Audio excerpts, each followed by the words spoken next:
Little Women by Louisa May Alcott. Chapter 3. The Lawrence Boy. Joe. Joe. Where are you? Cried Meg at the foot of the garret stairs.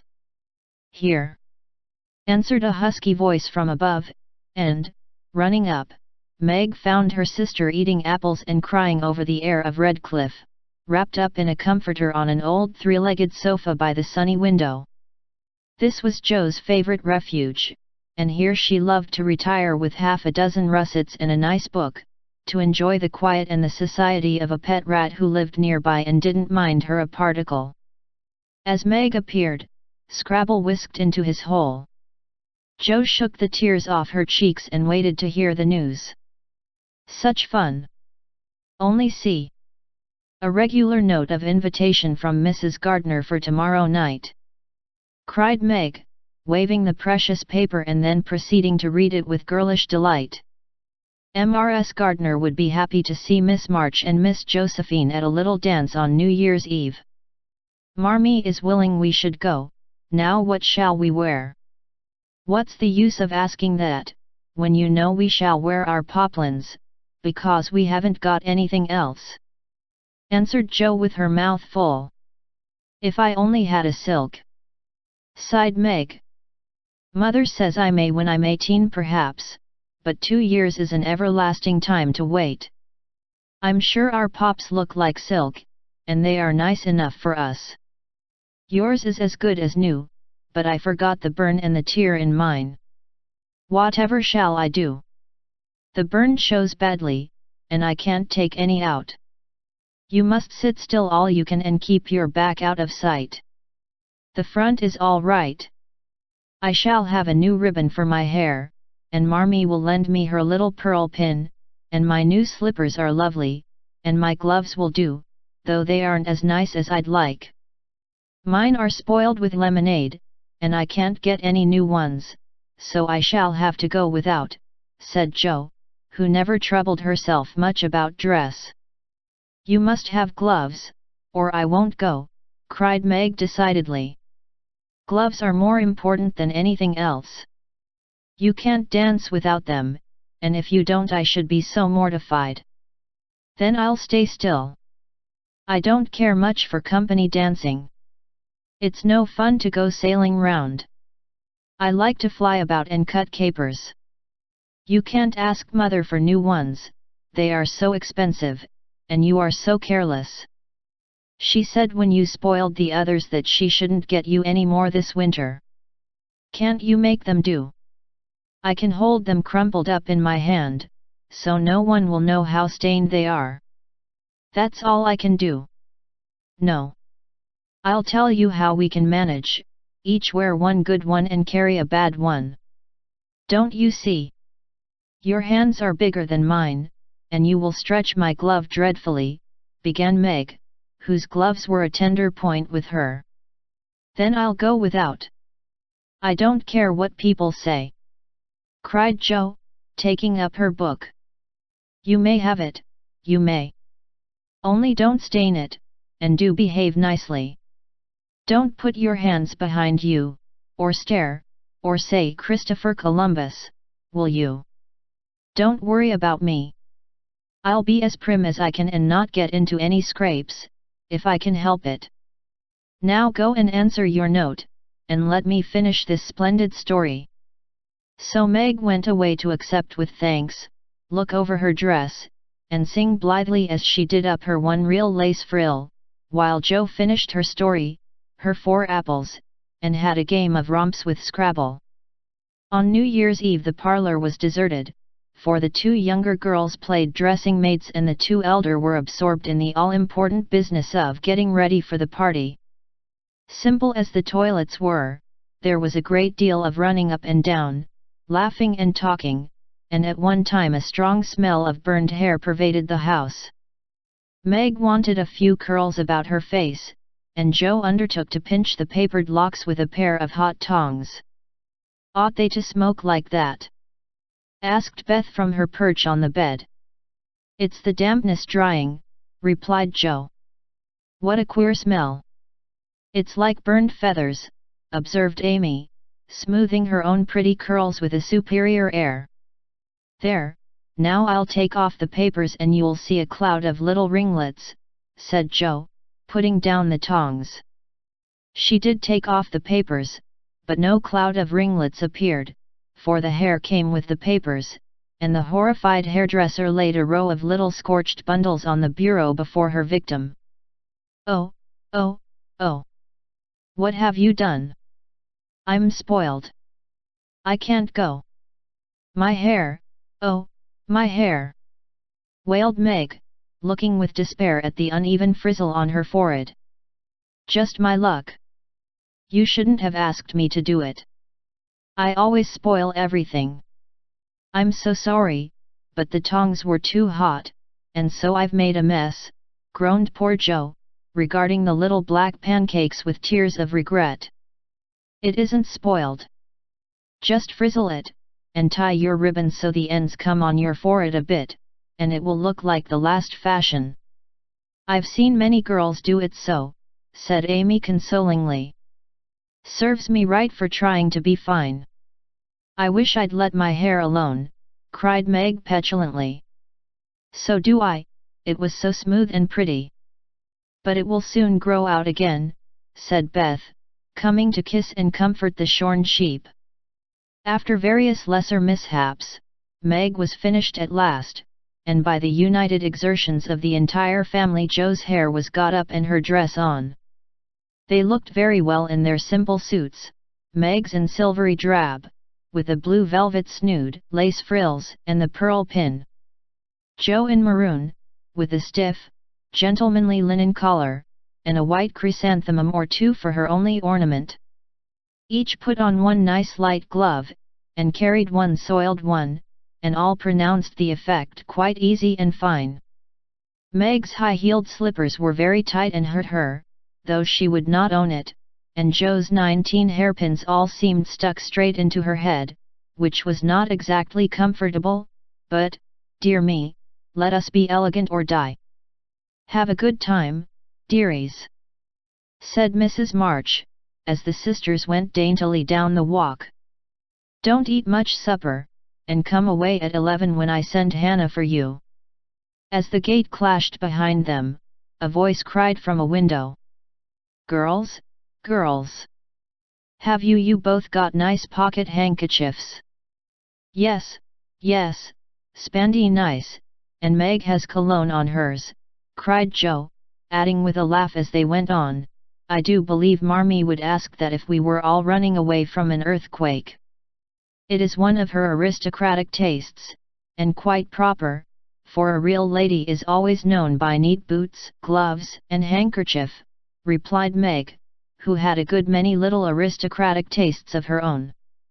Now don't forget to keep the bad breath out of sight, Joe. Is my sash right? And does my hair look very bad? Said Meg, as she turned from the glass in Mrs. Gardiner's dressing room after a prolonged prink. I know I shall forget.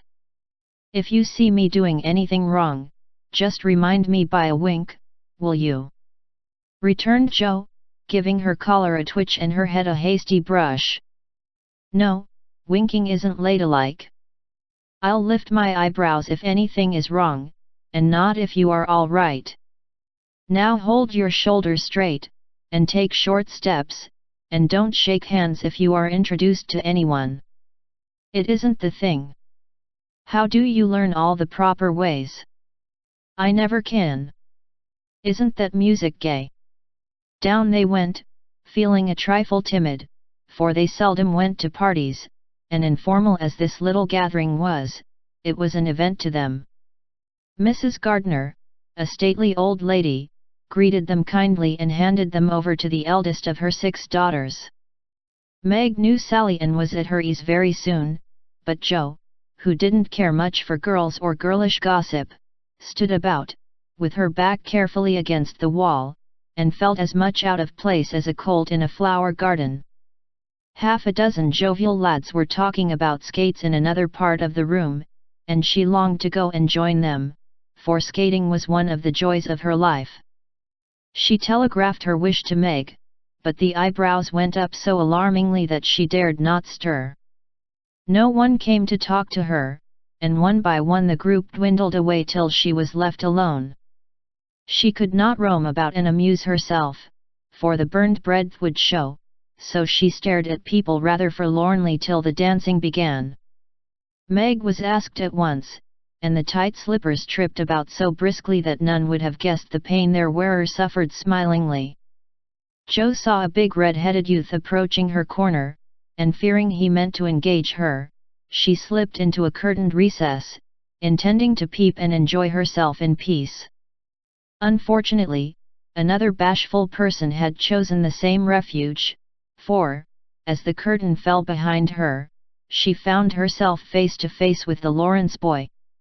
"Dear me, I didn't know anyone was here," stammered Jo, preparing to back out as speedily as she had bounced in. But the boy laughed and said pleasantly, though he looked a little startled, "Don't mind me, stay if you like. Shan't I disturb you?" "Not a bit. I only came here because I don't know many people and felt rather strange at first, you know. So did I. Don't go away, please, unless you'd rather." The boy sat down again and looked at his pumps, till Jo said, trying to be polite and easy, "I think I've had the pleasure of seeing you before. You live near us, don't you? Next door." And he looked up and laughed outright, for Jo's prim manner was rather funny when he remembered how they had chatted about cricket when he brought the cat home. That put Jo at her ease and she laughed too, as she said, in her heartiest way, "We did have such a good time over your nice Christmas present. Grandpa sent it. But you put it into his head, didn't you, now? How is your cat, Miss March?" asked the boy, trying to look sober while his black eyes shone with fun. "Nicely, thank you, Mr. Lawrence." "But I am not Miss March, I'm only Jo," returned the young lady. "I'm not Mr. Lawrence, I'm only Laurie." "Laurie Lawrence, what an odd name." "My first name is Theodore, but I don't like it, for the fellows called me Dora, so I made them say Laurie instead. I hate my name, too, so sentimental. I wish everyone would say Jo instead of Josephine." "How did you make the boys stop calling you Dora?" "I thrashed em. I can't thrash Aunt March, so I suppose I shall have to bear it." And Jo resigned herself with a sigh. "Don't you like to dance, Miss Jo?" asked Laurie, looking as if he thought the name suited her. "I like it well enough if there is plenty of room, and everyone is lively. In a place like this I'm sure to upset something, tread on people's toes, or do something dreadful, so I keep out of mischief and let Meg sail about." "Don't you dance?" "Sometimes. You see, I've been abroad a good many years, and haven't been into company enough yet to know how you do things here." "Abroad?" cried Jo. "Oh, tell me about it. I love dearly to hear people describe their travels." Laurie didn't seem to know where to begin, but Jo's eager questions soon set him going, and he told her how he had been at school in Vevey, where the boys never wore hats and had a fleet of boats on the lake, and for holiday fun went on walking trips about Switzerland with their teachers. "Don't I wish I'd been there!" cried Jo. "Did you go to Paris?" "We spent last winter there." "Can you talk French?" "We were not allowed to speak anything else at Vevey." "Do say some." "I can read it, but can't pronounce. Quel nom est cette jeune demoiselle en les pantoufles jolies?" "How nicely you do it." "Let me see, you said, who is the young lady in the pretty slippers, didn't you?" "Oui, mademoiselle. It's my sister Margaret, and you knew it was." "Do you think she is pretty?" "Yes, she makes me think of the German girls, she looks so fresh and quiet, and dances like a lady." Jo quite glowed with pleasure at this boyish praise of her sister, and stored it up to repeat to Meg. Both peeped and criticized and chatted till they felt like old acquaintances. Laurie's bashfulness soon wore off, for Joe's gentlemanly demeanor amused and set him at his ease, and Joe was her merry self again, because her dress was forgotten and nobody lifted their eyebrows at her. She liked the Lawrence boy better than ever and took several good looks at him, so that she might describe him to the girls, for they had no brothers, very few male cousins, and boys were almost unknown creatures to them. Curly black hair, brown skin, big black eyes, handsome nose, fine teeth, small hands and feet, taller than I am, very polite, for a boy, and altogether jolly. Wonder how old he is? It was on the tip of Joe's tongue to ask, but she checked herself in time and, with unusual tact, tried to find out in a roundabout way. I suppose you are going to college soon? I see you pegging away at your books. No, I mean studying hard. And Joe blushed at the dreadful pegging which had escaped her. Laurie smiled but didn't seem shocked, and answered with a shrug. Not for a year or two. I won't go before 17, anyway. Aren't you but 15? Asked Joe, looking at the tall lad, whom she had imagined 17 already. 16, next month. How I wish I was going to college. You don't look as if you liked it. I hate it. Nothing but grinding or skylarking. And I don't like the way fellows do either, in this country. What do you like? To live in Italy, and to enjoy myself in my own way. Joe wanted very much to ask what his own way was, but his black brows looked rather threatening as he knit them, so she changed the subject by saying, as her foot kept time, "That's a splendid polka. Why don't you go and try it? If you will come too," he answered, with a gallant little bow. I can't, for I told Meg I wouldn't, because... There Joe stopped, and looked undecided whether to tell or to laugh. Because, what? You won't tell? Never. Well, I have a bad trick of standing before the fire, and so I burn my frocks, and I scorched this one, and though it's nicely mended, it shows, and Meg told me to keep still so no one would see it. You may laugh, if you want to. It is funny, I know. But Laurie didn't laugh. He only looked down a minute, and the expression of his face puzzled Joe when he said very gently, "Never mind that. I'll tell you how we can manage. There's a long hall out there, and we can dance grandly, and no one will see us. Please come." Joe thanked him and gladly went, wishing she had 2 neat gloves when she saw the nice, pearl-colored ones her partner wore. The hall was empty, and they had a grand polka, for Laurie danced well, and taught her the German step, which delighted Joe, being full of swing and spring. When the music stopped, they sat down on the stairs to get their breath, and Laurie was in the midst of an account of a students' festival at Heidelberg when Meg appeared in search of her sister. She beckoned, and Joe reluctantly followed her into a side room, where she found her on a sofa, holding her foot, and looking pale. "I've sprained my ankle. That stupid high heel turned and gave me a sad wrench. It aches so, I can hardly stand, and I don't know how I'm ever going to get home," she said, rocking to and fro in pain.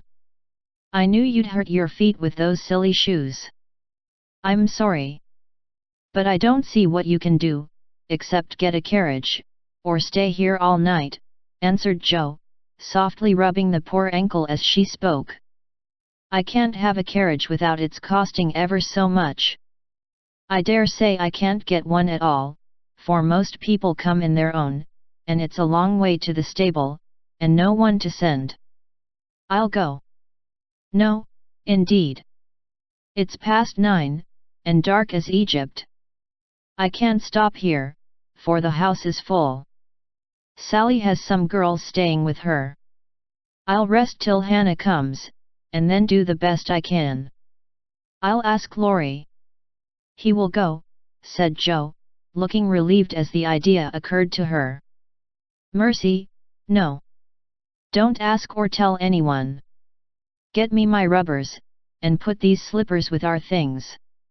I can't dance anymore, but as soon as supper is over, watch for Hannah and tell me the minute she comes. They are going out to supper now. I'll stay with you. I'd rather. No, dear, run along, and bring me some coffee. I'm so tired I can't stir. So Meg reclined, with rubbers well hidden, and Joe went blundering away to the dining room, which she found after going into a china closet, and opening the door of a room where old Mr. Gardner was taking a little private refreshment. Making a dart at the table, she secured the coffee, which she immediately spilled, thereby making the front of her dress as bad as the back. Oh, dear, what a blunderbuss I am! Exclaimed Joe, finishing Meg's glove by scrubbing her gown with it. Can I help you? Said a friendly voice. And there was Laurie, with a full cup in one hand and a plate of ice in the other. I was trying to get something for Meg, who is very tired, and someone shook me, and here I am in a nice state, answered Joe, glancing dismally from the stained skirt to the coffee-colored glove. Too bad. I was looking for someone to give this to. May I take it to your sister? Oh, thank you. I'll show you where she is. I don't offer to take it myself, for I should only get into another scrape if I did. Joe led the way, and as if used to waiting on ladies, Laurie drew up a little table, brought a second installment of coffee and ice for Joe, and was so obliging that even particular Meg pronounced him a nice boy. They had a merry time over the bonbons and mottos, and were in the midst of a quiet game of buzz, with 2 or 3 other young people who had strayed in, when Hannah appeared. Meg forgot her foot and rose so quickly that she was forced to catch hold of Joe, with an exclamation of pain. Hush! Don't say anything, she whispered, adding aloud, it's nothing. I turned my foot a little, that's all, and limped upstairs to put her things on. Hannah scolded, Meg cried, and Joe was at her wits' end, till she decided to take things into her own hands. Slipping out, she ran down and, finding a servant, asked if he could get her a carriage. It happened to be a hired waiter who knew nothing about the neighborhood, and Joe was looking round for help when Laurie, who had heard what she said, came up and offered his grandfather's carriage, which had just come for him. He said, "It's so early. You can't mean to go yet?" began Joe, looking relieved but hesitating to accept the offer. "I always go early, I do, truly. Please let me take you home. It's all on my way, you know, and it rains, they say." That settled it, and telling him of Meg's mishap, Joe gratefully accepted and rushed up to bring down the rest of the party. Hannah hated rain as much as a cat does, so she made no trouble, and they rolled away in the luxurious close carriage, feeling very festive and elegant. Laurie went on the box so Meg could keep her foot up, and the girls talked over their party in freedom. "I had a capital time." "Did you?" asked Joe, rumpling up her hair, and making herself comfortable. "Yes, till I hurt myself. Sally's friend, Annie Moffat, took a fancy to me, and asked me to come and spend a week with her when Sally does. She is going in the spring when the opera comes, and it will be perfectly splendid, if Mother only lets me go," answered Meg, cheering up at the thought. "I saw you dancing with the red-headed man I ran away from. Was he nice?" "Oh, very. His hair is auburn, not red, and he was very polite, and I had a delicious redow with him. He looked like a grasshopper in a fit when he did the new step." Laurie and I couldn't help laughing. "Did you hear us?" "No, but it was very rude." "What were you about all that time, hidden away there?" Joe told her adventures, and by the time she had finished they were at home. With many thanks, they said good night and crept in, hoping to disturb no one, but the instant their door creaked, 2 little nightcaps bobbed up, and 2 sleepy but eager voices cried out. "Tell about the party! Tell about the party!"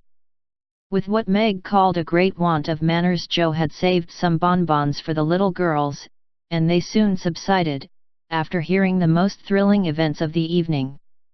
"I declare, it really seems like being a fine young lady, to come home from the party in a carriage and sit in my dressing gown with a maid to wait on me," said Meg, as Joe bound up her foot with arnica and brushed her hair.